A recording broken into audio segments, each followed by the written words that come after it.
아멘. 감사합니다. 자, 흔히 독일어로 지침 레벨이라 하죠. 삶의 자리, 삶의 정황.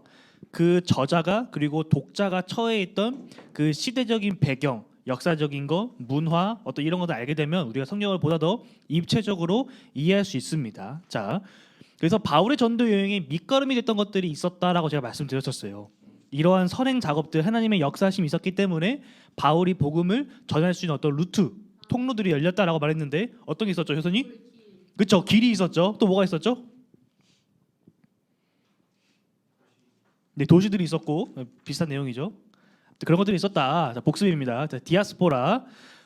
기원전 722년 북이스라엘이 멸망하고 586년 남유다가 멸망하게 되면서 유대인들이 전 세계 각지로 흩어지게 됩니다. 그래서 지금 이게 유럽과 아프리카, 아시아인데 이 짙은 색깔이 이제 유대인들이 많이 모여 살던 밀집 지역이었습니다. 그래서 수리아 지역, 그 흔히 다메섹이라고 하는 다마스쿠스, 그러니까 지금의 이란, 이라크, 시리아 이쪽 지역이죠. 그리고 튀르키의 서쪽, 흔히 말하는 소아시아, 아시아 마이너라고 했던 그 지역에 많은 이들이 몰려 있었습니다. 그리고 이집트 나일강 유역, 그리고 메소포타미아, 티그리스 강과 유프라테스 강이 만나는 이 지역에도 많은 유대인들이 몰려서 살고 있었어요. 그래서 기원전 722년 북이스라엘과 그리고 586년 남유다가 멸망하게 되면서 전 세계로 이제 흩어지게 됩니다. 뭐 리투아니아, 폴란드, 독일 이런 오늘날의 그런 지명들까지로 이렇게 퍼져나가게 된 거죠. 자, 그래서 이들이 가는 곳곳마다 10명 이상의 남성 유대인들이 모이게 되면 회당을 지었습니다. 시나고그죠. 회당을 지어서 요거 같은 경우는 이제 가물라라는 지역에 있던 이제 회당터이고요. 요거 같은 경우는 이제 마사다에 있는 회당. 이거 같은 경우는 헤르디온에 있는 회당, 요거는 막달라에 있는 회당입니다. 그러니까 바울이 뭐 실라, 디모데, 디도 이런 사람들 데리고 여행 갈 때마다 동네에 가서 이런 회당에 가서 하나님의 말씀을 전했다라는 겁니다. 오늘날 치면 교회를 방문한 거죠. 인천 서구에 왔더니 어느 교회가 있을까 해서 찾아보니까 인증받은 교회가 복음안의 세교회였다라는 해동대의 말씀처럼 교회를 찾아간 겁니다. 자, 그리고는 이제 알렉산드로스 대왕이 기원전 333년에 동방 원정을 떠나게 되면서 서방과 동방의 문화가 하나가 되기 시작했다라고 말씀드렸습니다. 알렉산더 대왕이 동방 원정을 떠나게 됐죠. 그리스 지역에 있는 헬라에서부터 출발해서 튀르키예, 그리고 이란, 이라크 지역, 그리고 아프리카, 그리고 이렇게 여기 지금 여기가 인도거든요. 인더스 강이 있는 인디아 지역까지 점령을 하게 됩니다. 그래서 문화가 합쳐지게 되죠. 그리고 이제 그리스어가 통용 언어가 되게 됩니다. 전 세계 통용 언어. 그래서 요 그리스어 알파, 베타, 감마, 델타 이렇게 쭉 하는 건데 여기에서 이제 우리가 그 흔히 이게 그거죠. 코로나 바이러스 뒤에 붙는 이름이 얘네들입니다. 예를 들어서 여기 오미크론 뭐 이런 것들 얘네들이에요. 자, 그래서 요게 이제 그리스어로 번역된 소예언서입니다. 지금 그릭 마이너 프로페테스라고 되어 있는데 소예언서 그 12권이 책이죠. 호세아, 요엘, 아모스, 아무튼 그 12권의 책이 이제 번역된 스크롤 두루마기다라고 하는 겁니다. 헷갈려요. 자, 이게 지금 마태복음 5장에 있는 말씀이에요. 이 원어로 본 건데 복 있는 사람이 아니죠. 그 심령이 가난한 자는 복이 있나니 이제 이런 내용들이 이렇게 번역된 겁니다. 그때 한번 보여드렸었는데 아멘 주 예수여 오시옵소서가 바로 요 문구입니다. 요한계시록 22장에 있는 거죠. 아멘, 맨 앞에 있는 게 아멘이고 에르코 퀴리에 예수, 주 예수여 오시옵소서라는 겁니다. 자, 이거 같은 경우에 이게 지금 이게 테오도시우스가 지었던 회당에 있었던 인스크립션, 그러니까 비문이에요, 명문. 그러니까 이게 보면 테오도시우스 황제의 명을 통해서 회당을 지었는데 그 회당에서 하나님의 말씀인 토라를 가르치고 가난한 자들을 재우고 밥 먹이고 하는 역할을 회당에 했었다라는 그 비문입니다. 인스크립션. 자, 넘어가서 아까 효선이가 말했던 길이죠. 길. 로마가 이런 식으로 길을 닦았다. 어느 한 지역을 점령한 다음에 가장 먼저 했던 게 길을 만드는 거였다. 길을 만들어서 빠르게 사람들과 물자와 어떤 병자들을 옮길 수 있는 구조를 만들었다. 그리고 비가 오면 잠기는 도로가 아니라 이렇게 지하 한 5m 정도 판 다음에 차곡차곡 큰 돌부터 자갈, 고운 모래, 그리고 시멘트로 만든 겉표면까지, 그러니까 어떻게 보면 보도블럭 같은 개념을 만든 거죠. 그런 식으로 대규모 공사를 했었다라고 이제 말씀을 드렸습니다. 그래서 이게 지금 그리스 지역인데 우리 그 브리스길라의 일기를 보다 보면 바울이 이 브리스길라와 아굴라 그리고 몇 명의 8명 정도의 형제들을 먼저 로마로 보낼 때 이 길을 통해서 이쪽에서 배 타고 보내죠. 그 내용이 요 길입니다. 그리고 이 로마 제국 전역에 이렇게 빨간 색깔로 도로망이 형성되어 있었다라는 겁니다. 또 하나 이제 고고학적 자료를 갖고 와 보면 이게 티투스 장군의 개선문인데 티투스 황제죠. 이 티투스 황제가 예루살렘을 공격해서 AD 66년에 유다 전쟁을 일으켜서 그 성전을 약탈한 다음에 성전에 있었던 금촛대를 가지고 전리품으로 취해서 돌아가고 있는 장면을 새겨놓은 겁니다. 자, 그리고 이게 이제 예수님 당시 기원 후 1년 정도 때의 세계 패권을 다뤄놓은 건데요. 지금 보면 여기가 이제 지중해입니다. 여기가 지중해고 여기가 이제 그리스, 터키, 여기가 이제 그 비옥한 초승달 지대, 지금 여기 사우디아라비아, 여기가 이집트입니다. 이 지역을 통치하고 있었던 게 바로 이제 로마였다라는 겁니다. 사도행전 1장 8절 말씀 암송할 수 있는 사람.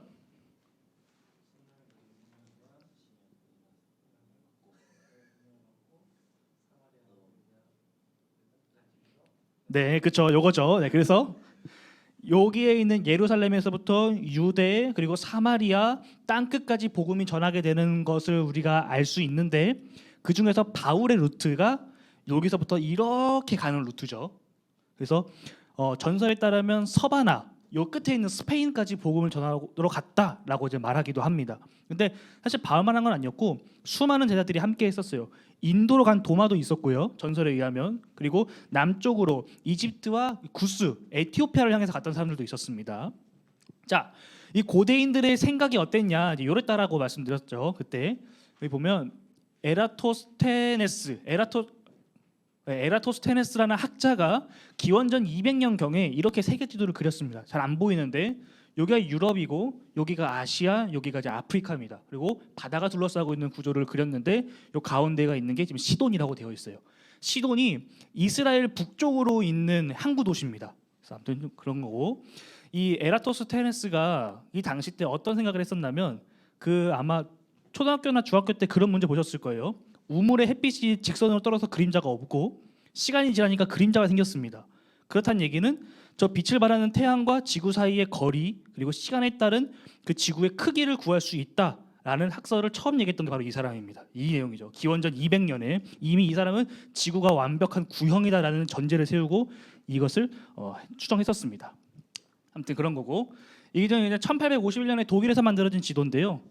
실제 지도는 아니고 이런 식으로 가상의 지도를 만든 겁니다. 가운데에 예루살렘이 있고 아프리카, 아시아, 유럽 그리고 아메리카가 있는 이런 세계관을 가지고 있었다. 당대 사람들이 이해하시면 되겠습니다. 자, 그래서 우리 이제 1차 전도 여행이 아니라 3차 전도 여행을 살펴보도록 하겠습니다. 우리 교재는 14페이지를 봐주시면 되고요. 지도를 같이 따라와 주십시오. 제가 오늘은 이미지를 많이 준비했어요. 그래서 지도를 보시면서 따라와 주시면 감사하겠습니다. 3차 전도 여행 여기 있습니다. 자, 요 지도 따라와 주시면 감사하겠어요. 항상 바울의 전도 여행의 시작은 마지막 로마로 끌려가는 것을 제외하고는 항상 여기 안디옥에서 시작합니다. 수리아 지역에 있는 안디옥에서 시작을 해요. 자, 이번 전도 여행에 함께 있던 사람은 누가 항상 같이 했던 그 전속 의사죠. 그리고 두기고, 디모데, 에라스도가 함께 합니다. 그 외에도 여러 형제들이 성경에 기록되어 있어요. 주요 전도지는 튀르키예, 소아시아 지역이라고만 적혀 있는데 하나 더 추가하셔야 됩니다. 그리스 지역에 함께 있습니다. 성경에서는 헬라 그리고 아가야 지방을 돌았다고 하는데 오늘날의 그리스 지역입니다. 그래서 그 지도를 보시게 되면 안디옥에서 시작해서 갈라디아와 부르디아가 여기입니다. 이쪽 지역. 그러니까 미국으로 치면은 약간 뉴저지, 텍사스 이런 하나의 주 이름이에요. 그쪽 지역을 통과한 다음에 에베소로 갔다라고 말하고 있어요.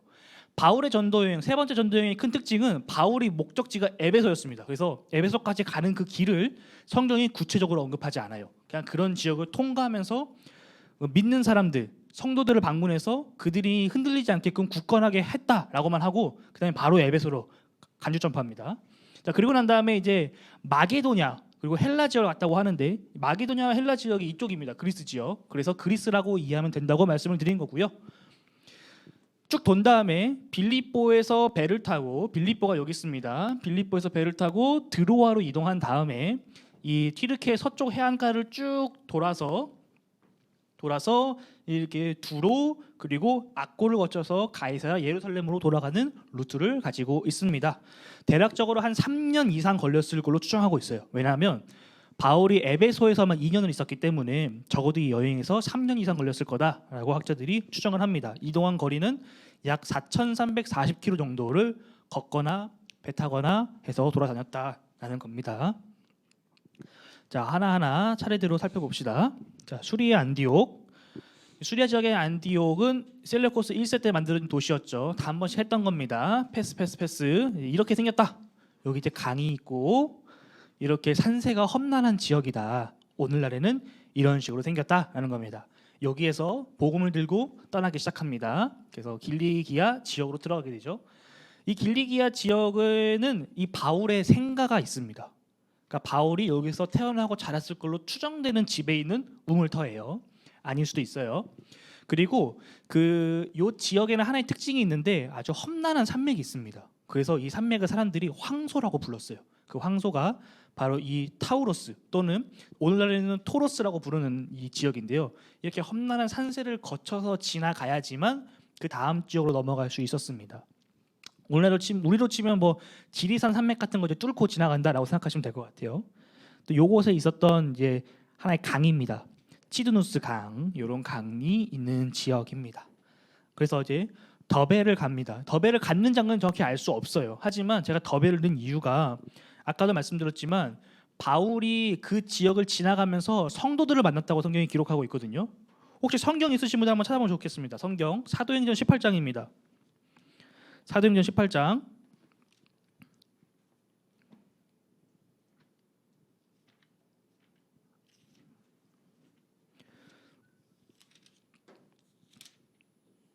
사도행전 18장을 보게 되면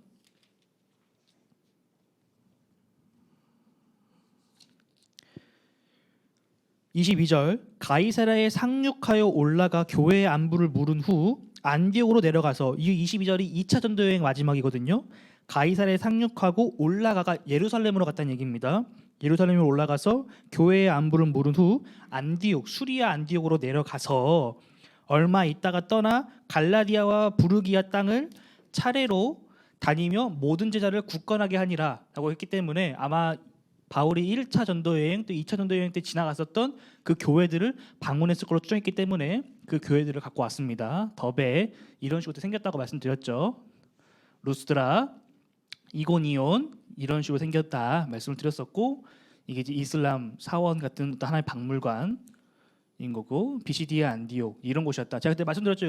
여기 이제 상점, 화장실에 상점. 그래서 여기에 이제 막 인생 네컷, 명랑핫도그 이런 거 들어간다고 이제 말씀드렸었습니다. 탕후루집 이런 거. 여기 보면 주피터 그러니까 이제 제우스에게 최고와 최고의 어떤 그런 칭찬, 찬양을 하는 어떤 그런 비문, 그러니까 헌정하는 비문이 있다라는 겁니다. 최상급 표현을 썼죠.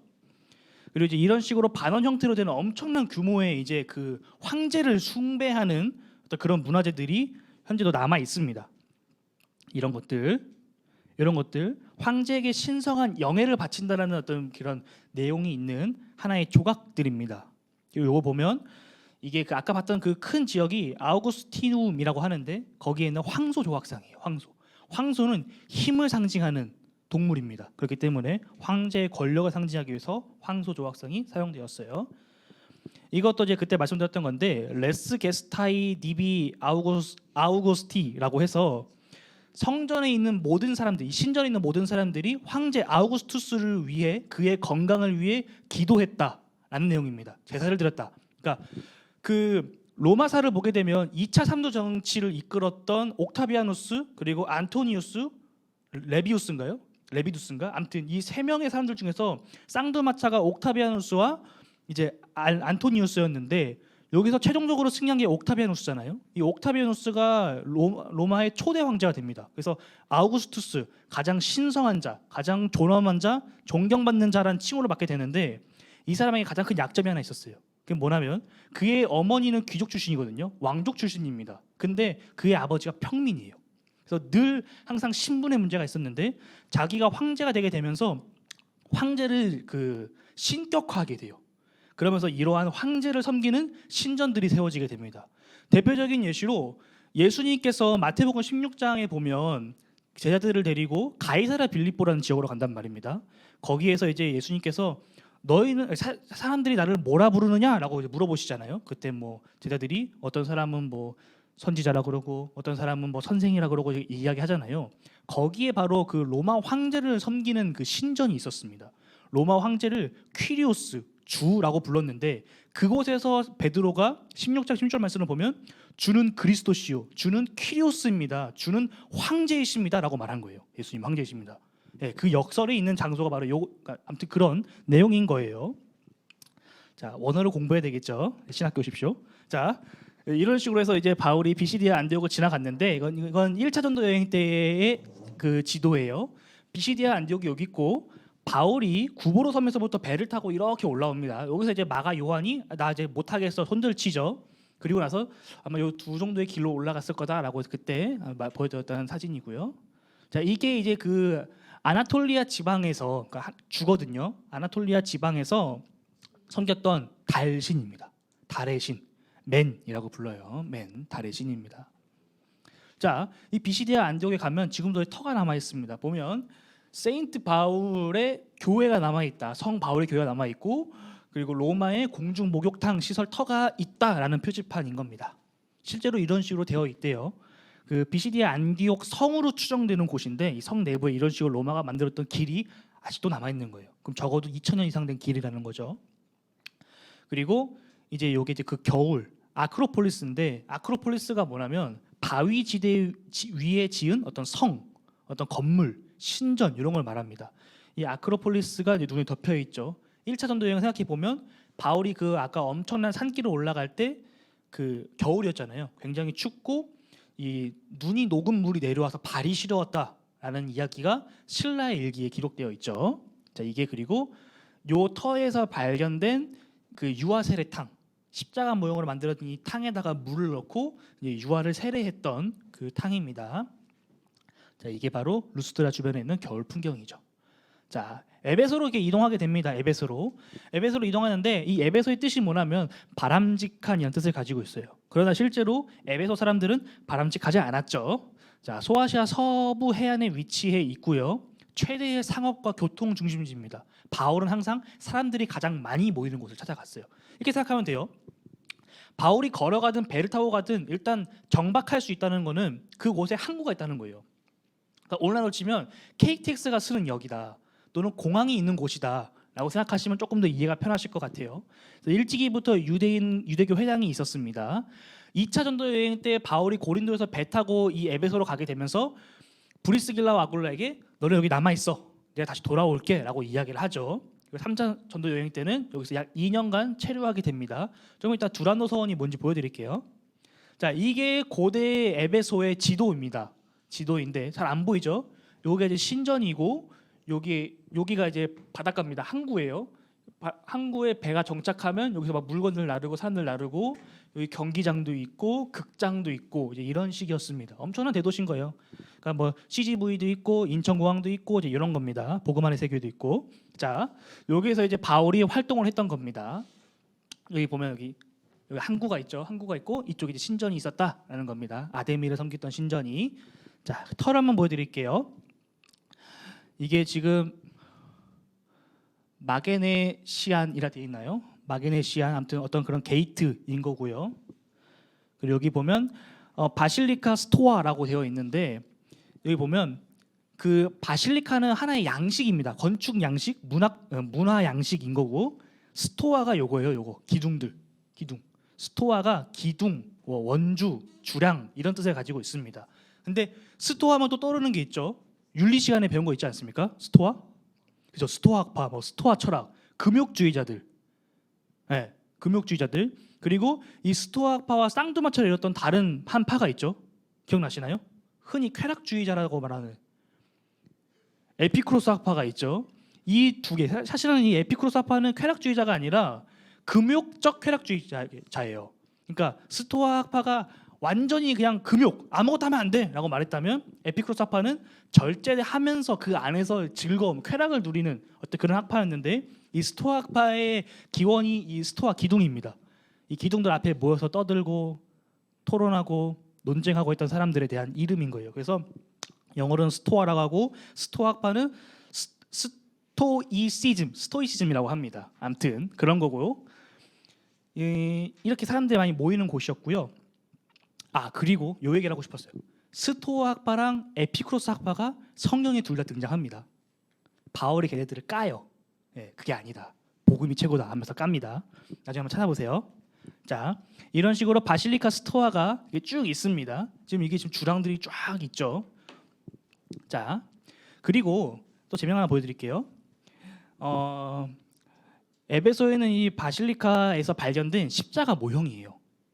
십자가가 새겨진 모형인데 학자들이 추정하기에 여기는 이제 아마 성 요한 사도를 기념해서 만들어진 바실리카에 새겨진 십자가 형태라고 추정을 합니다. 자, 그렇다면 바실리카가 뭐냐? 이렇게 생긴 거예요. 여기가 이제 입구고 입구에서부터 들어옵니다. 그럼 아트리움이 있어요. 아트리움이 뭐냐면 그냥 거대한 거실 생각하시면 돼요. 로비 정도 생각하면 됩니다. 그러니까 여기에서 로마인들이 모여서 막 얘기도 하고 밥도 먹고 했던 거죠. 그 안으로 들어오게 되면 이제 기도실 이런 게 있는데 원래 바실리카는 사람들이 많이 모여서 떠들고 대화하고 했던 공간이었어요. 그런데 기원후 313년 어떤 일이 있었죠? 313년 밀라노 칙령이 있었죠. 기억나십니까? 콘스탄티누스 1세 황제가 기독교를 공인하게 됩니다. 그러니까 로마 안에 있는 여러 가지 종교들과 동급 또는 그거보다 좀 더 우월한 위치로 기독교를 인정해줘요. 313년에 그렇게 되면서 가정 안에 숨어 있었던 또는 지하에서 예배드리면서 숨어 있었던 기독교인들이 이 바실리카에 모여서 예배드리기 시작합니다. 그러면서 이 바실리카가 하나의 모임 장소였는데 이게 어느 순간 교회로 점점 변하기 시작해요. 그러다가 기원후 380년에 테살로니카 칙령 테오도시우스 황제가 그 칙령을 내림으로써 로마의 국교가 된단 말입니다. 그 다음부터는 이 바실리카가 명실상부한 교회로 활동을 하게 됩니다. 그렇기 때문에 아까 보여드린 것처럼 이렇게 성 요한의 어떤 기념교회 이런 것들이 세워지게 되는 것입니다. 자, 이건 아퀴덕트예요. 수로죠, 수로. 물을 옮기는 수로입니다. 그러니까 예를 들어서 뭐 저쪽에서부터 이쪽까지 아주 완만한 경사를 만들어서 물을 이동했던 상수도 시설입니다. 이게 극장이에요. 극장. 에베소에 있었던 극장인데 이걸 좀 옆에서 보면 이렇게 생겼습니다. 이렇게 여기 이제 동훈 형제 앉고 지연자매 앉고 효선이 앉고 이렇게 관람을 하는 거죠. 그럼 앞에서 이제 미수 선생님이 설교를 하는 겁니다. 지금 보면 여기가 이제 뒤에 스테이지가 있고 사람들이 이렇게 쭉 앉아 있는 거예요. 몇몇 명 이상 수용을 할 수 있겠죠. 그래서 이게 고고학적으로 아마 복원이 되면 이런 형태일 거다라고 추정을 합니다. 그래서 여기 이제 스테이지가 있고 이 앞에 파여 있는 여기가 뭐냐면 오케스트라가 있는 곳이에요. 오케스트라가 있고 사람들이 연극을 하는 겁니다. 이제 막. 네. 그건 아니에요. 그건 콜로세움에서 합니다. 네, 사자는 아니에요. 자, 그래서 요거를 이제 이렇게 보면 조금 더 이해가 좋은데 여기 이제 스테이지 위에 사람이 서 있으면 이제 앞에 오케스트라가 이제 반주를 해주는 거죠. 그러면 이제 위에서 이제 연극하고 춤추고 노래하고 이제 하는 겁니다. 엄청난 거죠. 엄청난 사치입니다. 당시에서. 자, 이런 식의 어떤 문화재들이 있고요. 이거는 이제 제우스와 아르테미스를 섬겼던 신전에 있던 그 기둥 스토아입니다. 그 이제 길이고요, 스트리트. 지금 이게 보면 좀 바퀴죠, 휠. 그러면 익투스가 새겨져 있는 휠입니다. 에베소에서 발견된 익투스 바퀴예요. 그리고 이게 바로 두란노 서원입니다. 두란노 서원의 앞에 부분만 지금 남아 있어요. 뒷부분과 안쪽은 다 상실됐고 이 앞부분 남아 있는데 여기에서 이제 바울이 2년 동안 여기에 출근해서 이제 복음을 전했다라는 거예요. 근데 두란노 서원이라고 하면 여기 앞에 나와 있는 것처럼 우리가 도서관이라고 생각을 하는데 실제로 도서관이 아닙니다. 공장에 가까워요. 팩토리입니다. 그래서 바울이 이곳에 가서 일을 하다가 점심시간 때나 이렇게 쉬는 시간 때 사람들에게 복음을 전한 거죠. 이해되십니까? 그래서 실제로 그 베자사본이라고 해서 어느 한 사본에 보게 되면 사도 바울이 이곳에서 복음을 전하려고 이곳을 빌렸는데 그 빌리는 시간대가 오늘날로 치면 오전 11시에서 오후 4시 사이였다. 이런 기록들이 남아 있습니다. 이것도 하나의 이제 문화재 터이고요. 폐허 이런 것도 그렇고 여기 보면 지금 여기가 문화재인 거고 요 뒤에 지금 사람들이 살고 있는 집들이 그대로 보이죠. 사진이 원래 어두워요 좀. 자, 이런 식으로 문화재들이 남아 있습니다. 이 스토어들이 있고 로마가 닦아놓은 길이 있고 옆에 뭐 집터 이런 것들이 있는 겁니다. 자, 이거는 이제 하드리안 황제, 그러니까 하드리안이라고 말하기도 하고 하드리아누스라고 말하기도 하는데 기원전 110년 정도에 이제 재위했었던 로마 황제예요. 그 황제의 신전에 아치 형태로 되어 있는 부분을 클로즈업해서 찍어놓은 건데 여기 보면 어떤 하나의 어떤 그런 신에 대한 모습들이 있고 이렇게 디테일한 어떤 문양들이 있습니다. 이걸 다 손으로 팠다라는 거죠. 엄청난 기술을 갖고 있었던 당대 사람들의 어떤 모습을 볼 수 있습니다. 이게 바울이 전도할 때 당시였으니까 아니죠. 바울 사후죠. 이거는 어찌 됐건 지금으로부터 약 한 1900년 전에 이러한 문화재가 만들어졌다라는 걸 생각해 보시면 당대 사람들의 기술이 어느 정도였는지를 좀 알 수 있습니다. 그리고 이렇게 세세하게 만들 수 있다는 거는 그만큼 돈이 많았다는 거예요. 그만큼 장인들을 고용할 수 있었다는 거고, 그러니까 에베소는 굉장히 부유한 도시였다는 거죠. 자, 요거 화장실 아니고요. 이것도 샵입니다. 자, 이런 데 들어가서 이제 막 탕후루 같은 거 팔고 했다라는 거예요. 에베소에서 발견된 집터이고요. 보면 좀 고급스러운 집이죠. 뭐 벽에도 문양이 있고 바닥에도 문양이 있고. 요게 화장실입니다. 요게 화장실이에요. 공중 화장실. 공중 화장실이 있다는 것 자체가 신기한 거예요. 왜냐하면 우리가 중세 로마나 르네상스 시대의 그 유럽 역사를 보게 되면 하이힐이 왜 탄생했는지 아시나요 혹시? 예, 맞아요. 화장실이 없기 때문에 배설물들을 집 밖 창문으로 던졌습니다. 예, 그래서 그 배설물들을 피하기 위해서 신발을 높게 만든 거예요. 그래서 하이힐을 만들게 된 겁니다. 근데 이 기원전 이때에 또는 적어도 기원 후 100년경 이때에 하수도 시설이 있었다. 이거 어마어마한 겁니다. 예, 똥을 던졌어요 바깥으로 오줌이랑 다 던졌습니다. 그래서 그걸 피하기 위해서 하이힐이 만들어진 거예요. 예, 몰랐죠? 예, 그런 겁니다. 자, 이게 이제 아데미 그러니까 아르테미스가 새겨져 있는 이 코인 동전이에요. 당시에 사용했던 동전입니다. 이제 아르테미스 신의 어떤 우상인데, 그렇죠? 예, 다산의 상징이죠. 자, 그리고 지금 저 옆에 있는 저 두 개, 이 조그만 거 요게 돼지가 아니라 사슴입니다. 사슴. 예, 저 모르겠어요. 자, 요것도 이제 보면 도미티아누스 황제의 신전의 기초가 됐던 토대 이 기둥들이 남아 있습니다. 남아 있고 여기도 마찬가지예요. 이 도미티아누스 황제의 신전터 위에 있는 어떤 고원, 초원 이런 것들입니다. 지금 보면 주랑 아까 봤던 그 길 옆에 이게 볼록볼록 들어가 있는 상점들 이런 것들 실제로 볼 수 있으면 좋겠어요. 이것도 비문입니다. 이런 식으로 되어 있는 건데 여기 같은 경우에는 이 비문에 이름이 새겨져 있대요. 에베소에 있는 네오코로스라는 사람의 이름이 새겨져 있는데 이 사람은 아까 봤던 이 데오도시우스 황제의 신전을 관리하던 사람의 이름이었다고 우리가 추정해 볼 수 있습니다. 관리인의 이름이 새겨져 있습니다. 이런 식으로 도미티아누스의 제단 그리고 그 제단에서 행해지던 어떤 희생 제사들을 상징해 놓고 있는 사진들 조각들이고요. 신전이고, 자 이게 이제 튀르키의 서쪽 해안가 지역인데 빨간색이 2차 전도 여행입니다. 바울이 이렇게 와서 여기다가 브리스길라 아굴라 떨궈 놓고 갔다라는 그거고요.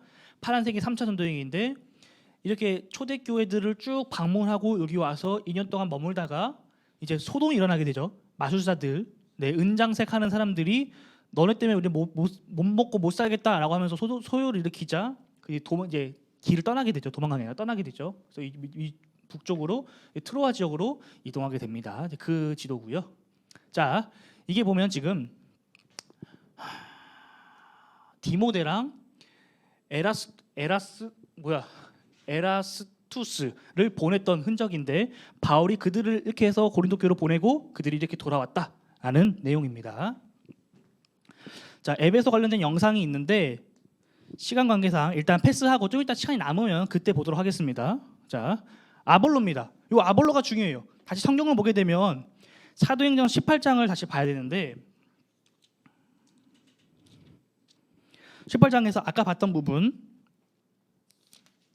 23절 이후에 보게 되면 그러니까 사도 바울이 그렇게 그 튀르키예 지역을 다니면서 제자들을 굳건하게 하고 있던 그때에 24절 말씀을 보게 되면 알렉산드리아에서 난 아볼로라 하는 유대인이 에베소에 이르니 이 사람은 언변이 좋고 성경에 능통한 자라. 제가 생각하니까 말씀 준비해왔습니다. 예,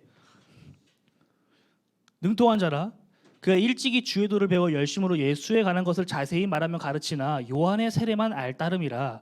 그가 회당에서 담대하게 말하기를 시작하거늘 브리스길라와 아굴라가 듣고 데려다가 하나님의 도를 더 정확하게 풀어 이르더라. 아볼로가 아가야, 그러니까 그 헬라 지역, 그리스 지역으로 건너가고자 함으로 형제들이 그를 격려하며 제자들에게 편지를 써 영접하라 하였더니 그가 감에 은혜로 말미암아 믿는 자들에게 많은 유익을 주니 이는 성경으로서 예수는 그리스도라고 증언하여 공중 앞에서 힘있게 유대인의 말을 이김이더라 하고 19장으로 넘어가는데, 아볼로가 고린도에 있을 때에 바울이 윗지방을 다녀 에베소에 도착을 했습니다. 그때 제자들을 만났더니 그 제자들에게 성령을 받았냐라고 물어보니까 성령이 계심을 듣지 못했다라는 거예요. 자, 그래서 바울이 이르되 그러면 너희가 무슨 세례를 받았냐? 나는 요한의 세례를 받았다라는 거죠. 자, 바울이 이르되 요한이 회개의 세례를 베풀며 백성들에게 말하되 내 뒤에 오시는 이를 믿으라 하였으니 이는 곧 예수라 하거늘 그들이 듣고 주 예수 이름으로 세례를 받으니 주 안수함에 성령이 그들에게 임하고 방언도 하고 예언도 하고 모두 12사람쯤 됐다라고 기록을 하고 있습니다. 자, 우리가 다시 돌아와서 아볼로를 생각해 보면 고린도 교회에서 분열을 일으키는 데 하나의 일조였다고 표현하기 좀 그렇고, 고린도 사람들이 그들이 원하는 어떤 취향에 맞춰서 리더들을 선택할 때 그 중에 한 명이 아볼로였습니다. 왜냐하면 아볼로는 말을 굉장히 잘하는 사람이었거든요. 성경에 능통한 사람이었고 젊은 사람이었습니다. 유망주인 거예요. 자, 근데 아볼로에겐 큰 단점이 있었죠. 그것은 바로 뭐냐면 요한의 세례만을 알 뿐이었습니다. 그렇기 때문에 브리스길라 아굴라가 걔를 데려다가 과외를 시킨 거죠. 야, 예수의 복음을 들어봐. 성령이 뭔지에 대해서 들어봐. 내가 바울한테 배웠거든 하고 가르쳐준 겁니다. 그리고 나서 아볼로가 넘어가게 돼요. 근데 여기서 학자들이 재미있는 이야기를 하나 합니다. 뭐냐면 아볼로는 브리스길라와 아굴라에게서 하나님의 말씀을, 그러니까 예수님에 대한 이야기를 듣고 고린도로 넘어갑니다. 그렇죠? 정정을 받았어요. 자, 근데 바울 19장에서는 바울이 아볼로의 영향을 받은 사람들을 만나서 그들에게 예수님과 성령에 대한 이야기를 해주면서 세례를 다시 베풉니다. 이들은 이미 세례를 받았어요. 열의 세례를 받았는데 다시 세례를 베풉니다. 근데 아볼로는 세례를 다시 받지 못했어요. 그렇기 때문에 고린도 교회 안에서 분란이 일어났다라고 학자들이 추정하기도 합니다. 어찌됐건 아볼로는 굉장한 사람이었어요. 아까 말한 것처럼 언변이 좋고 성경에 능통하고 세례 요한의 가르침을 따르고 있었고 브리스길라와 아굴라에게 예수 그리스도와 성령에 대해서 배운 사람이었습니다. 어찌됐건 뛰어난 사람은 맞아요. 자, 마게도냐예요. 이제 에베소를 떠나서 마게도냐 쪽으로 이동을 하게 됩니다. 마게도냐인데 헬라어를 적어왔는데 무슨 뜻인지를 안 적어왔습니다. 아무튼 그런 뜻이고요. 믿음으로 보십시오. 새로운 도시란 뜻을 가지고 있습니다.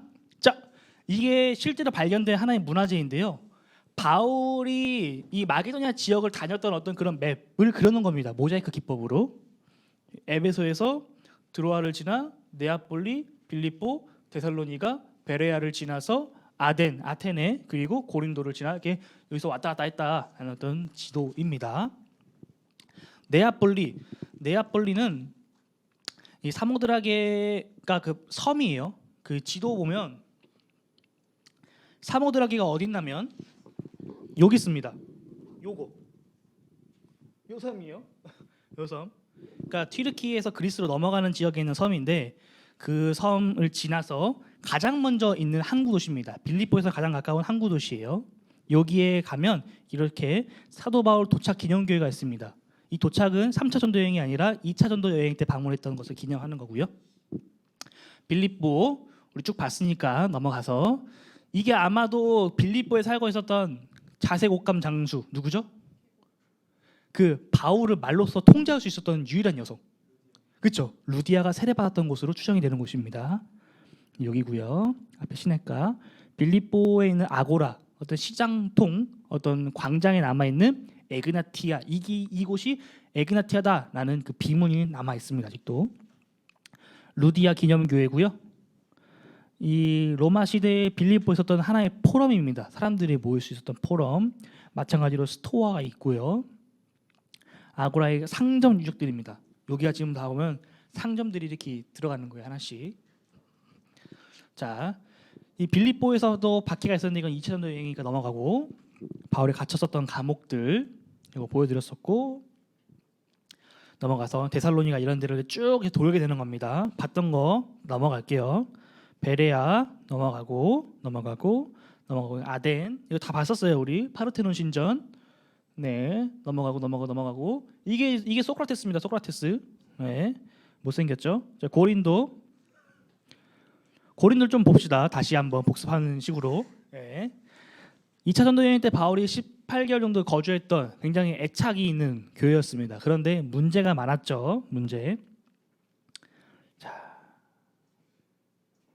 제 설교 때 말씀드렸던 거 고린도인처럼 되다. 이게 이제 굉장히 방탕하고 부도덕한 것을 의미한다. 이런 거 말씀드렸었고. 자, 넘어가고 교통의 중심지였다라고 그때 말씀드렸습니다. 그러니까 이게 현대의 고린도고 이게 과거의 고린도다 말씀을 드렸었고 지금은 여기에 이제 운하가 뚫려 있다고도 말씀드렸습니다. 이 갱그레아가 2차 전도 여행 때 바울이 여기에서 이제 머리 밀죠. 서원하기 위해서 머리를 빡빡이로 밉니다. 그 장면이 여기고요. 여기 이제 운하예요. 운하. 네, 이런 식으로 파놨습니다. 네, 고대 고린도의 복원 상상도예요. 여기도 마찬가지로 극장이 있죠. 어마어마합니다.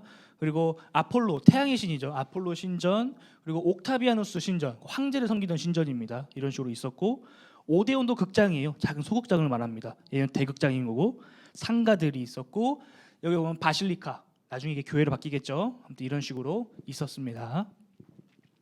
이 지금 우리 교회 유튜브 썸네일에 올라가는 사진인데 이게 이제 고린도에 있는 하나의 정경입니다. 쭉 보이는 정경 그리고 밑에서 보면 이런 식으로 보여요. 예, 고대 로마 닦아놓은 길이 여전히 남아 있고 옆에 상점들 터, 또 신전들 터 이런 것들 다 남아 있습니다. 바울이 했던 그 텐트 만드는 텐트 메이커의 어떤 그런 것들이고 이게 이제 고린도의 그 베마라고 해서 법정입니다. 법정. 자, 이제 고린도 음란한 도시잖아요. 이제 이게 거기서 발견된 남성의 성기 모양으로 만들어진 술잔. 네, 그런 거고 치료의 신이었던 아스클레피오스의 어떤 그런 모양들. 자신의 신체 일부를 본따서 만든 것들을 이제 신전에 드리면 병이 낫는다. 예를 들어서 저는 허리가 안 좋으니까 허리를 본따서 신전에 바치면 허리가 낫는다. 이런 거였죠. 이제 이런 어떤 것들 여기 보면 기둥에 약간 열대나무처럼 이렇게 뭔가 이렇게 올라와 있잖아요. 이게 고린도만의 독특한 그 건물 양식입니다. 자, 들어와 우리 다 아는 것처럼 이제 트로이죠. 트로이 이런 목마. 실제로 저렇게 생기지 않았을 거예요. 저렇게 생겼으면 바로 발각됐겠죠. 상상도 이렇게 생겼다. 보면 해자가 파져 있고 외성과 내벽이 있습니다. 어마어마하게 크죠. 이런 식으로 생겼을 거다. 실제로 그 지층을 파보니까 이런 식의 몇 가지의 건축 양식이 존재했다. 상상도 그리고 실제로 가면 이렇게 되어 있습니다. 네, 로마 시대 때의 극장 모습이고요. 이게 이제 그 트로이 해변가의 모습인데 지금 좀 어두워 잘 안 보이는데 사진 좀 어둡게 나왔어요. 이쪽에 있는 게 그 로마가 지었던 항구 유적입니다. 항구 유적이 아직도 남아 있어요. 자, 다음은 이제 아소입니다. 이제 배를 타고 계속 내려오는 거예요. 서쪽 해안가다가 쭉 내려오는 겁니다. 이제 이 아소는 이 소아시아의 이 무시아라고 하는 그 주에 있었던 도시예요. 어떻게 생겼냐면 이게 생겼습니다. 바닷가에서 바라보는 아소예요. 여기서 있던 사건이 그거죠. 유도고 사건.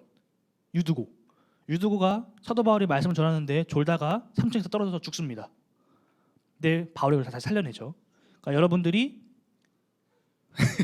이런 탕틀에 앉아서 목사 설교 듣다가 떨어진 겁니다.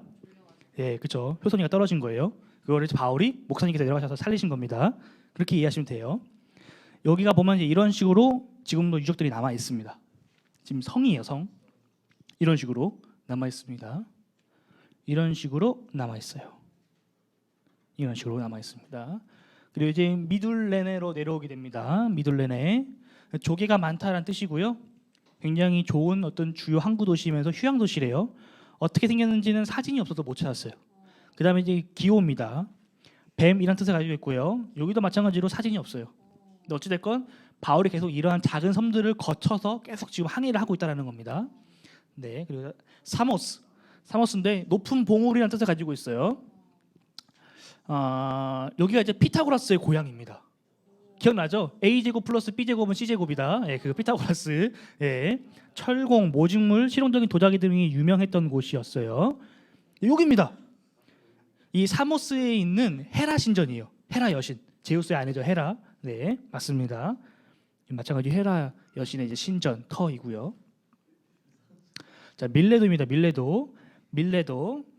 이 밀레도는 이제 피난민이라는 뜻을 가지고 있어요. 그리고 기원전 5세기경 헬라에 멸망할 때까지 이미 1000년 정도의 역사를 가지고 있을 만큼 오래된 도시였습니다. 엄청난 도시였던 거죠. 그러니까 이미 바울이 이 동네에 왔을 때 이 동네의 역사가 이미 1000년 이상이 된 거예요. 엄청난 겁니다. 지금으로 치면 3000년 이상 된 거죠. 그래서 많은 신전, 뭐 경기장, 야외 극장, 문화 종교 시설들이 있었다라고 말하고, 특히 야외 극장은 이 소아시아 지역에서 가장 규모가 컸다라고 말합니다. 그리고 여기 이제 바울이 왔을 때 에베소에 있는 장로들을 부르죠. 그래서 여기서 이제 미팅을 하게 되는 겁니다. 그래서 장로들이 그렇게 말하죠. 예루살렘으로 가면 안 된다. 가면 당신 죽습니다라고 하는 곳이 바로 여기입니다. 로마가 닦아놓은 길이 있고요. 여기가 극장입니다. 야외 극장이에요. 아까 말했던 것처럼 민수 선생님이 여기서 설교하고 오케스트라에 효선이가 반주하고 그런 겁니다. 찬양단의 말씀 듣고 있고 그런 거예요.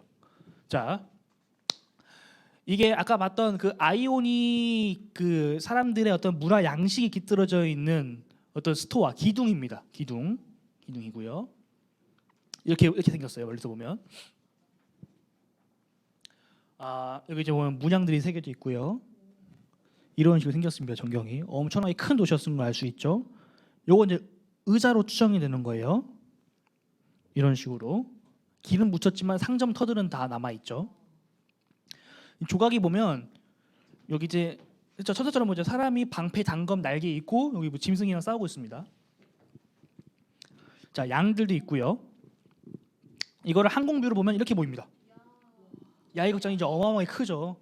엄청난 겁니다. 네. 양이 아니라 이제 돌들입니다. 돌들입니다. 이런 식으로 아치 형태도 많은데 이 아치 형태의 건축물이 있다는 것 자체가 굉장한 부자들이에요. 봐봐요. 이 돌을 어떻게 쌓았을까요? 그렇죠. 안에 흙을 넣든지 아니면 나무 모양으로 틀을 만든 다음에 틀 위에 돌을 다 쌓고 굳힌 다음에 그 틀을 빼는 거예요. 그러니까 엄청난 돈과 사람이 필요한 건데 이런 것도 이렇게 대규모로 지을 수 있었다라는 거는 엄청난 도시였다라는 거죠.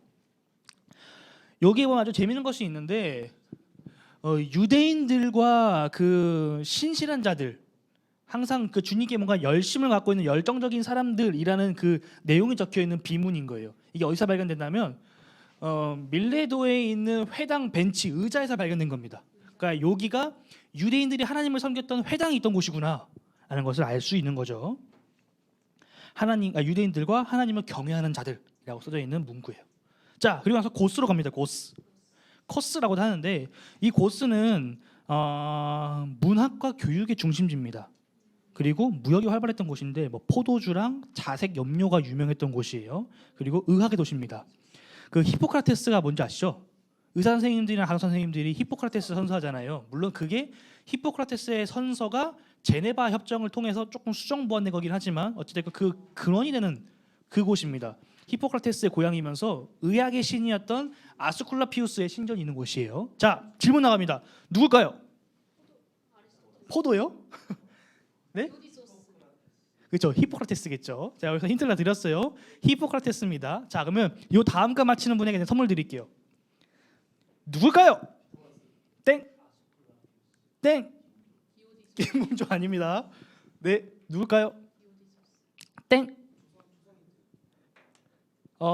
이름이 없어요. 근데 추정해 볼 수 있습니다. 아닙니다. 히포크라테스의 딸입니다. 네. 네, 딸입니다. 자, 이 사람은 누굴까요? 가려져 있어요. 세훈이 이런 거 좋아하는구나. 사실 내가 이거 준비할 때도 어제 새벽에 준비하면서도 세훈이가 터지겠지 분명. 세훈이 이런 거 좋아하는구나. 딱 생각했었는데 진짜 터졌어요. 자, 누굴까요? 자, 누군지 몰라요. 누군지 모릅니다. 자, 다음 갑니다. 마지막 사진이에요. 누굴까요? 좀 분위기가 다르죠. 요것들이랑 좀 다르죠. 이게 뭘까요? 그렇죠. 나무에 새겨진 건데 십자가에 매달려 있는 죄인입니다. 십자가가 우리가 알고 있는 그 이렇게 생긴 T자형이 있었고 그 위에가 없는 진짜 알파벳 T자가 있었고 그리고 이렇게 일자로 된 것도 있었고 X자도 있고 다양한데 이 십자가에 못 박혀 매달려 있는 죄인을 나무에 새겨 놓은 형상입니다. 얼마나 잔인한지 알 수 있죠. 그래서 보면 아무것도 걸치고 있지 않아요. 실제로 그래서 예수님도 아무것도 걸치고 있지 않았을 걸로 추정합니다. 근데 다만 예수님이다 보니까 이제 한 거죠. 가려놓은 거죠. 자, 요거는 이제 이 코스에서 발견된 어느 한 집에서 바닥에 새겨져 있던 걸 이제 박물관에서 퍼온 건데 떠온 건데 여기 보면 히포크라테스가 이 사람입니다. 그리고 이 사람이 아까 말했던 그 치유의 신이에요. 치유의 신이 배를 타고 고스섬에 방문했을 때 히포크라테스와 그곳에 살고 있는 한 워리어 전사가 그를 영접했다라는 내용이 적혀 있다고 합니다. 자, 고스섬에 있는 이 스토아인데 보면 기둥이 아주 현란하죠. 이쁘게 막 곡선으로 깎여 있고 원형도 있고 이게 고린도 양식입니다. 고린도 양식. 그러니까 적어도 이곳은 이 고스섬은 고린도와 무역을 하던 곳이었다라는 것을 알 수 있죠. 자, 이건 뭘까요? 아니에요. 너무 닥쳐 상점치고는 하나씩 아닙니다. 아닙니다. 아닙니다. 아닙니다. 분수대예요. 분수대입니다. 이렇게 생긴 테라스가 있고 여기가 지금 다 분수입니다. 분수예요. 분수입니다. 그리고 아까 봤던 그 요게 여기에 있는 거예요 지금. 그러니까 그 규모가 어마어마한 걸 알 수 있죠. 이걸 좀 옆에서 보면 이렇게 생겼어요. 자, 지금 보면 사람이 요만한 거 보이죠? 네. 자, 요 십자가 보이십니까? 요 십자가? 네, 십자가 아니에요. 네, 그냥 바닥에 있었던 그 대리석입니다.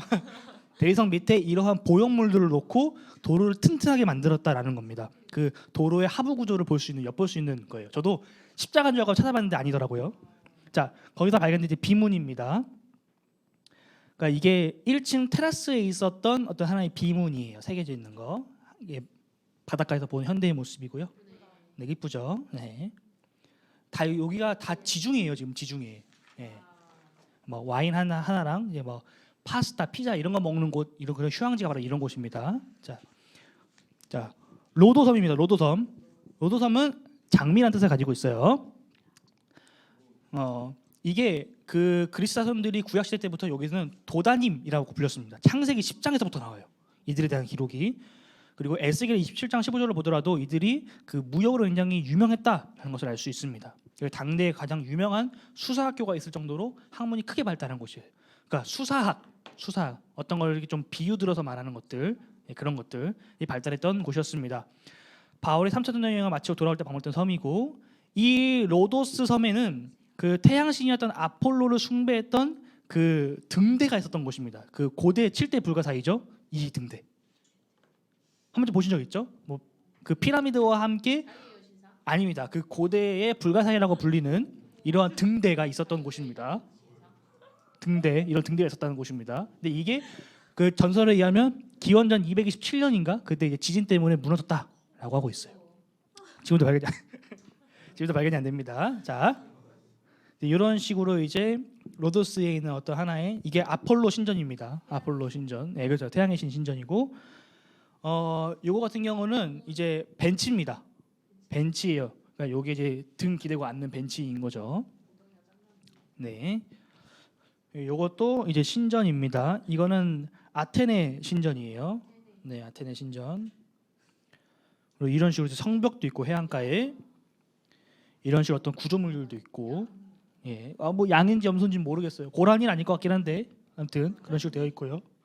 자, 그리고 바다라입니다. 바다라, 파타라라고 하기도 하는데, 자, 소아시아 해안 지역을 통해서 드로아에서 보면 그거 여러분 기억나시나요? 브리스길라 일기에서 그 뭐 누가라든지 이런 바울의 동역자들은 배를 타고 이동합니다. 아소로 이동하는데 바울은 살해당할까봐 그리고 그의 어떤 그 누가의 기록물들이나 이런 것들이 물에 젖을까봐 육로로 이동하게 됩니다. 그렇죠? 그래서 배를 타고 이렇게 쭉 이동해서 에베소로 가지 않고 내려가게 되죠. 밀레도 지나다가 이 코스섬 지나서 로도스를 지나서 이렇게 쭉 가는 겁니다. 파타라 여기서 이제 배를 갈아타게 되죠. 자, 두로입니다. 이 배를 쭉 타고 지중해를 지나오는 겁니다. 성경에 보게 되면 구브로 섬을 왼편에 두고 지나왔다라고 하고 있어요. 그렇기 때문에 이렇게 쭉 내려오게 되면 구브로 섬이 왼쪽에 지나가겠죠. 이렇게 두로에 도착하게 됩니다. 자, 두로는 예수님께서 방문한 다음에 심판당할 거다라고 말했던 그 동네 중 하나예요. 자, 그 쪼르 또는 이제 티로스라고 하는데 바위란 뜻을 가지고 있습니다. 네. 이게 기원전 100년 경에 두로왕, 그러니까 1000년 경에 10세기에 두로왕 히람이 나라의 기틀을 마련하고, 그리고 다윗과 솔로몬이 성전과 왕궁을 지을 때 두로왕 히람이 좋은 백향목을 보내주죠. 레바논 백향목. 그 두로왕 히람, 그쵸. 예, 그 사람입니다. 자, 기원전 10세기면 1000년이죠. 기원전 1000년. 그래서 다윗 때, 사울 때를 뭐라고 말하냐면 후기 청동기 시대라고 합니다. 청동기 시대가 막을 내리고 철기 시대가 시작되는 그때가 다윗과 그 사울, 솔로몬 이때 시대예요. 자, 어찌 됐건 이 두로는 어떻게 생겼냐면 해안가가 있으면 해안가에서부터 이렇게 그 육지도처럼 섬이 이렇게 볼록 튀어나와 있어요. 그러니까 거기다가 성을 짓고 그 공성전을 한단 말이죠. 그러니까 네, 아무도 쳐들어오지 못하는 거예요. 난공불락의 요새였습니다. 그래서 그 기원전 333년 그 알렉산드로스 대왕이 동방원정을 떠났을 때 그 지역을 점령하려고 했었는데 이 사람들이 성문을 굳게 닫고 막 조롱을 하는 거예요. 그렇죠. 니네 나 점령 못하지? 못 건너올 걸? 이런 식으로 놀린단 말이죠. 근데 결국에 알렉산드로스가 여기를 정복합니다. 그리고 여기에서 제가 알기로 3만 명인가 7만 명인가를 대학살을 해요. 복수를 한 거죠. 완전히 처참하게 부숴버립니다. 아무튼 그런 곳이고요. 이런 식으로 생겼습니다. 테레라고 하는데 여기가 지금 하드리아누스 황제를 기념하는 문 근처에 있는 수로 아퀴덕트입니다. 요게 아치형태로 된 다리가 수백 킬로미터가 가는 거예요. 그 위로 이제 물이 지나가는 거죠. 깨끗한 물이. 아퀴덕트고 로마가 닦아놓은 길이 여전히 남아 있습니다. 어마어마하죠. 이런 어떤 폐허 문화 유적지들이 그대로 남아 있고요. 여전히 이게 그 로마는 항상 큰 도시마다 그 전차들이 그 오늘날로 치면 그 마사회에서 하는 그 뭐라 하죠? 그 경마 같은 거를 그때는 전차를 탔습니다. 왜냐하면 안장이 발명되지 않았기 때문에 전차를 탔었고, 물론 이제 로마 때는 안장이 있었지만 전차 싸움을 그냥 많이 했었거든요. 그 전차들의 레이스가 있었던 곳 또는 이제 뭐 육상경기나 이런 거 있었던 그 경기장들을 짓는데 그 경기장 터예요. 그러니까 여기 이제 뭐 효선이 앉고 세훈이 앉고 앉아서 이제 구경하는 거죠. 1번 말 이러면서 보는 겁니다. 자, 이렇게 해안 도시고요. 경기장 터입니다. 예, 어마어마하죠. 자, 이게 이제 그 아까 말씀드렸던 그 개선문이고요. 그 스토아들, 그리고 거기서 발견된 조각상인데 조각상. 근데 이게 뭘로 만들었냐면 유리로 만든 거예요. 유리로. 네, 유리가 있었습니다. 유리로 이렇게 조각품을 만든 거예요. 생각보다 크지 않거든요. 그러니까 이거 그 유리를 하나하나 이렇게 긁어냈겠죠, 아마 갈았겠죠. 그렇게 해서 이렇게 모형을 만들었다는 건데, 뭐 이렇게 모양을 만든 거 여기 보면 눈이거든요, 코랑. 그런 것도 놀라운데 여기 보면 막대기를 잡고 있죠, 엄청 얇은 거. 말이 안 되는 기술력입니다, 진짜. 자, 여기 이제 뭘까요? 아닙니다. 분수 아니에요. 여기 뭘까요? 요거. 아닙니다. 목욕탕이에요. 목욕탕입니다. 1인 샤워실인 거죠. 목욕탕. 로마인들의 목욕탕이었습니다. 자, 이거 이제 거기서 발견된 비문이고요. 이게 이제 두로에서 발견된 건데, 이 두로라는 그 명칭이 새겨져 있는 하나의 명문이에요. 그러니까 과거에도 이곳을 두로라 불렀다라는 거죠. 자, 돌레마이입니다. 돌레마이. 그러니까 두로에 도착한 다음에 두로에서부터 배 타고 돌레마이로 가고, 그다음에 한 번 더 배 타고 가이사라로 가는데 그 중에 마지막 돌레마이입니다. 돌레마이는 그 프톨레마이오스 왕조 기억나십니까? 신구약 중간사. 그 프톨레마이오스 왕조의 1세였던 톨레미 1세를 기념해서 그의 아들인 톨레미 2세가 자기 아버지 이름을 따서 만든 도시예요. 그래서 원래는 악고라고 부르기도 했었습니다. 그런 도시고요. 넘겨서 여기입니다. 두로로 온 다음에 두로에서 배 타고 악고 이 돌레마이로 오고 가이사라까지 간 거예요. 가이사라입니다. 가이사라. 이 돌레마이 하나 가이사라예요. 가이사라. 예, 헤롯 대왕이 이곳을 지었어요. 가이사라를. 가이사라 이름 자체가 뜻이 뭐냐면 카이사르, 황제를 위하여라는 뜻이 있어요. 예, 그러니까 로마 황제를 위하여 지은 겁니다. 왜냐하면 아까 말씀드렸듯이 삼도 정치가 끝나갈 때쯤에 옥타비아누스가 악티움 해전에서 안토니우스를 완전히 이겨버리거든요. 그 안토니우스랑 연관된 애가 바로 클레오파트라 7세예요. 그걸로 말미암아서 프톨레마이오스 왕조가 이집트가 역사 속으로 사라진단 말이에요. 자, 그때 옥타비아누스를 옆에서 도왔던 사람이 있는데 그게 누구냐면 헤롯이에요. 헤롯은 원래 자기의 주인이 있었어요.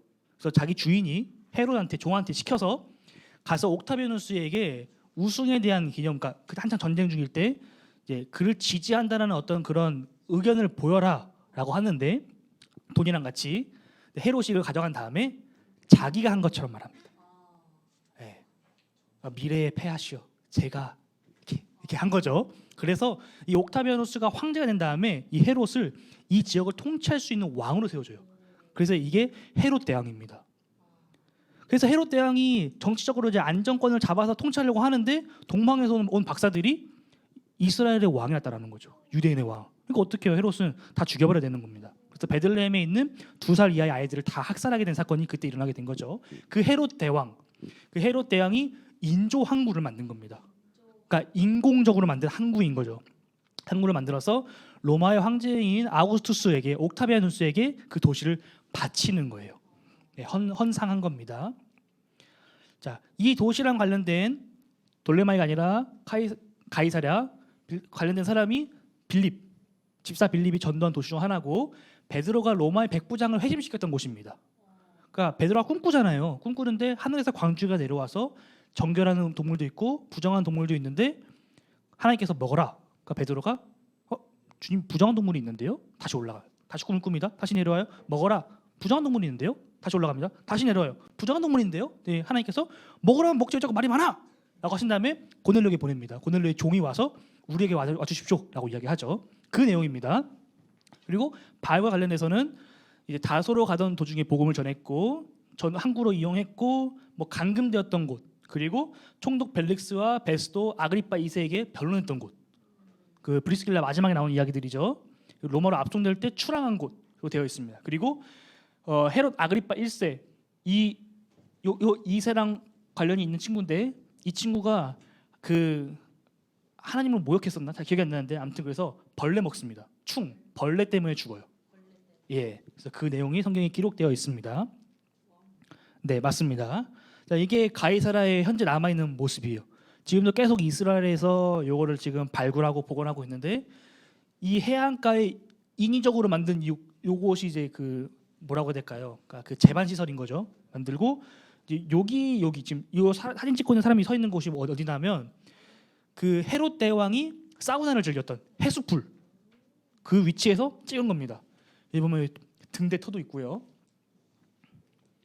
네, 여기 보면 지금 헤롯의 장소라고 되어 있죠. 여기 그리고 여기가 그 경기장, 전차 경기장, 그리고 신전도 있죠. 황제를 위한 신전, 그리고 극장도 있습니다. 이런 식으로 하늘에서 본 거예요. 이런 식으로 공간을 만들었다라는 거예요. 이런 식으로. 네, 어마어마하죠. 요게 터가 이렇게 남아 있어요. 지금도. 그래서 여기에서 이렇게 해수풀을 즐겼다. 네, 그렇죠. 해수풀을 즐겼다는 겁니다. 전차 경기장의 모습이고요. 가이사랴에 있는 극장의 모습입니다. 여기서 발견된 아주 중요한 고고학적 자료가 하나 있어요. 이게 본디오 빌라도가 여기에 총독으로 왔었다라는 기록이에요. 예, 이 기록이 있기 전까지는 사람들이 다 예수님 이야기 개뻥이라 했었거든요. 왜냐하면 로마에서 총독을 파견했는데 총독에 대한 기록이 남아있지 않는 거예요. 본디오 빌라도에 대한 이름이 어디도 기록이 되지 않았는데 이게 발견됩니다. 이게 아퀴덕트이고요. 자, 그리고 이제 예루살렘을 가야 되는데 빠르게 봅시다. 원래 여기서 끝났어야 되는데 예루살렘 보고 끝냅시다. 예루살렘 사진 몇 장만 준비했거든요. 이게 오늘날의 예루살렘의 그 모양이에요. 여기에 이제 성전 터가 있는데 지금은 이 서쪽 벽만 남아 있습니다. 나머지는 다 허물어졌어요. 왜냐하면 티투스 장군, 그러니까 AD 66년 유대 전쟁이 터지고 AD 70년에 예루살렘이 완전히 파괴됐을 때 티투스 장군이 성전을 헐라고 명령합니다. 대신 조건이 있어요. 한쪽 벽은 남겨놔라. 그래야 자기의 업적이 후손들에게 기억되니까. 모든 걸 다 없애버리면 기억하지 못하니까 서쪽 벽을 남겨놓으라고 말합니다. 이 서쪽 벽이 지금의 통곡의 벽입니다. 예, 통곡의 벽. 그리고 이 터에 나중에 새로운 게 세워져요. 그게 이슬람의 황금돔입니다. 무함마드가 승천했다고 말하는 황금돔이 있는 곳이 바로 이 지역이에요. 그래서 이 예루살렘에 이렇게 성문이 이렇게 있거든요. 성벽이 쭉 있고 이 성벽을 이렇게 네 가지 구역으로 나눠서 살고 있습니다. 이 사람들이. 초록색은 이슬람 지역이에요. 이슬람 지역. 분홍색은 이제 기독교 지역. 그리고 이 하늘색이 유대인들의 지역. 그리고 여기가 아르메니아 지역입니다. 아르메니아 지역. 이 사람들 살고 있는데 이 아르메니아 지역에 있는 것 중에 하나 독특한 게 이제 그 다윗의 망대, 다윗이 세웠던 망루가 있는 곳이고 통곡의 벽이 요만큼입니다. 그러니까 성전 터가 요만한데 그 중에서 실제 통곡의 벽은 요만큼밖에 안 돼요. 지금 남아 있는 게. 나머지는 다 망가졌습니다. 예. 근데 지금 여러분들 생각해 보면 통곡의 벽이 굉장히 높잖아요. 기억나시죠? 사람들이 위로 막 있고 막 안에 휴지 같은 기도 제목들 다 꽂혀 있고 그게 여기예요. 여기인데 지금 딱 요만큼만 남아 있습니다. 요만큼만 남아 있고 요만큼은 땅속에 좀 묻혀 있어요. 통곡의 벽 사진을 검색해 보시면 왼쪽 남성들이 들어가는 지역에 바닥 쪽에 요만하게 반원이 하나 올라와 있거든요. 그 반원이 요 다리의 여기입니다. 그래서 요 지하로 지금 계속 발굴을 하고 있는데 성전 가장 남쪽에 있었던 남서쪽에 있었던 곳의 높이가 60m예요. 60m면 오늘날로 치면 아파트 20층 이상 되는 높이입니다. 그러니까 예루살렘에는 당시에 아파트 20층 이상 되는 높이에 이 성전이 있었다라는 걸 우리가 알 수 있어요.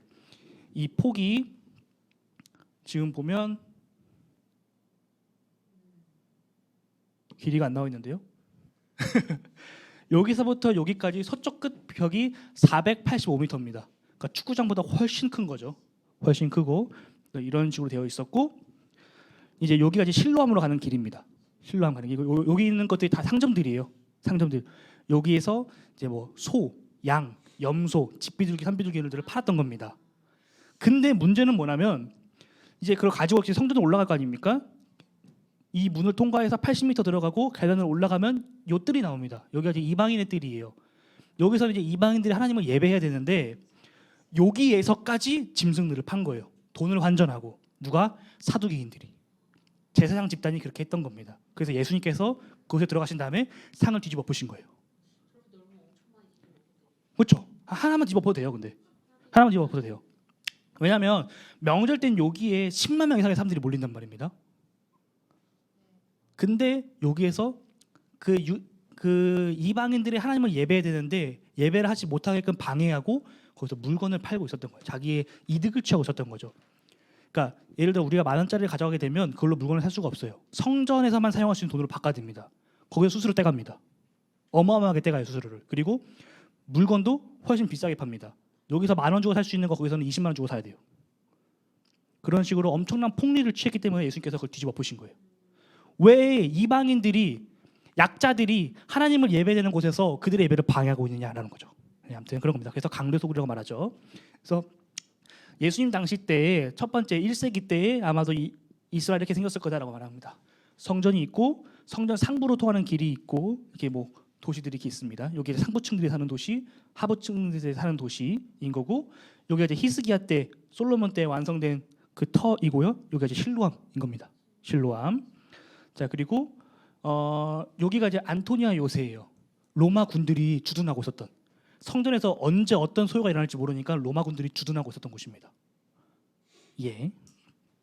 아무튼 그런 거고요. 여기까지 이제 간략하게 예루살렘까지 살펴봤습니다. 그래서 3차 전도 여행이 끝났어요. 바울이 3차 전도 여행을 쭉 도는 것은 그가 그전에 세웠던 교회들을 한 번씩 다 방문하고 그들에 있는 성도들을 굳건하게 만들고 그리고 교회 안에 있는 문제들을 해결하기 위해서 수시로 편지를 씁니다. 고린도전서, 후서, 로마서 이런 걸 쭉 쓰게 되죠. 그리고 이제 예루살렘으로 올라가서 거기서 체포가 되게 됩니다. 체포된 이야기는 사실 요 다음에 있는 네 번째 여행입니다. 요거는 목사님이랑 할지 안 할지 아직 얘기가 안 됐어요. 그래서 만약 하게 되면 다음 달에 뵙게 될 것 같고요. 안 되면은 브리스길라의 일기를 계속 읽고 다른 바울 관련된 책을 읽어보시면 될 것 같습니다. 자, 굉장히 오래 했는데 혹시